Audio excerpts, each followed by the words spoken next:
Στο γραμματικό, αυτή τη στιγμή στο εργοτάξιο του γραμματικού, οι ιδιοκτήτες έχουν το δικαίωμα να πάνε στις ιδιοκτησίες τους. Ναι, σε εμάς το εδώ, δηλαδή, μιλάμε σήμερα.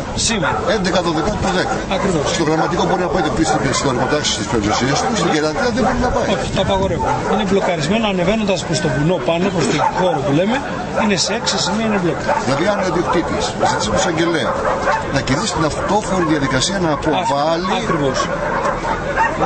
Κοιτάξτε, έχουμε παρακόλληση κοινωνιών. Εμένα μου έκανα μήνυση σήμερα για παρακόλληση κοινωνιών. Έχουν κάνει αυτή παρακόλληση κοινωνιών. Έχουν ανεβάσει 5 αυτοκίνητα, 3 μηχανήματα και αυτοκίνητο πάνω, χωρίς πινακίδες.